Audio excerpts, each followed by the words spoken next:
ربك رب العزة عما يصفون وسلام على المرسلين والحمد لله رب العالمين.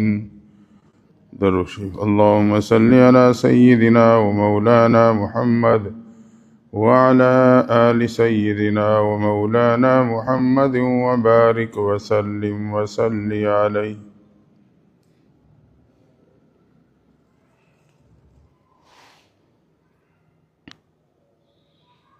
وتوبوا إلى الله جميعا. اے ایمان والو، سارے کے سارے اللہ کی طرف متوجہ ہو جاؤ، توبہ تائب ہو جاؤ، لعلکم تفلحون، تاکہ تم کامیاب ہو سکو، فلاح پا سکو۔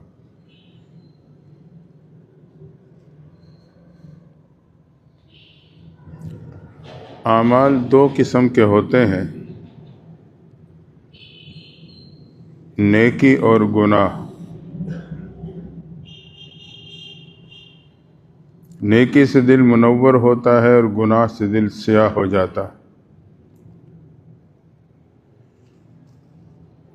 نیکی اللہ اور اللہ کے رسول کی اتباع کا نام ہے، گناہ اللہ اور اللہ کے رسول کی مخالفت کا نام۔ اللہ نے انسان کے دل کا سکون نیکی کے ساتھ وابستہ کیا ہے۔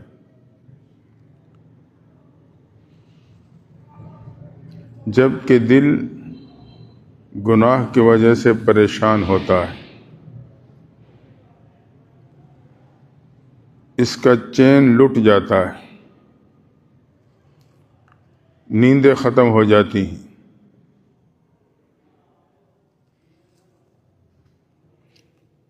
نوجوان جب اللہ سے اور نیکی سے غافل ہو کر زندگی گزارتا ہے، غیر اللہ اور گناہوں میں دل لگاتا ہے، تو ہر وقت یہ الجھن میں رہتا ہے،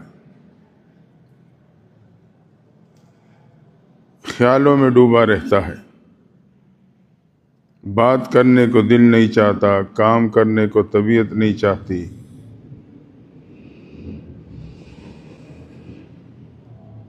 اور اسی طرح گناہ کے ذریعے سے نیکی کی توفیق بھی سلب ہو جاتی، دل کا سکون لٹ جاتا ہے، نیکی کی توفیق سلب کر لی جاتی۔ وظیفہ اور تلاوت کرنا، نماز پڑھنا اس کے لیے بہت مشکل ہو جاتا ہے۔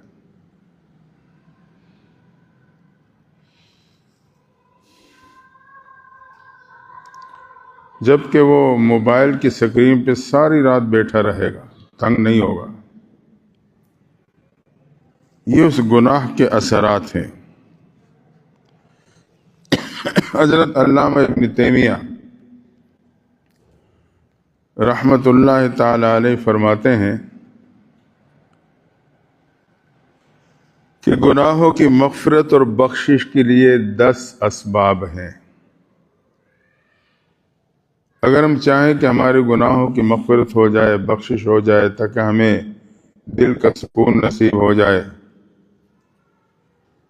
الجھنیں ختم ہو جائیں، زندگی میں اطمینان آ جائے، ہمیں اس کے 10 اسباب ہیں۔ تو اگر ہم کوشش کریں تو 10 کے 10 نہیں تو کچھ تو اپنا سکتے ہیں۔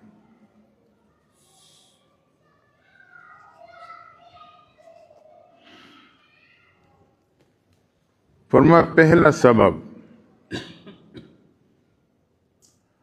گناہوں کے برے اثرات سے بچ کر اطمینان حاصل کرنے کے لیے پہلا سبب توبہ کرنا ہے۔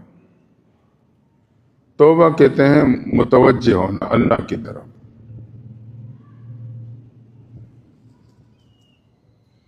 دل کو گناہوں سے پاک اور خالی کر دینا، یہ توبہ ہے۔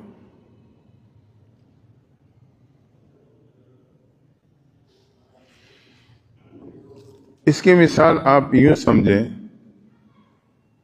کہ آپ کے موبائل میں ایک ڈیلیٹ بٹن ہے، بہت سے میسج موجود ہیں، کوئی اچھے ہیں، کوئی برے ہیں، کسی کو آپ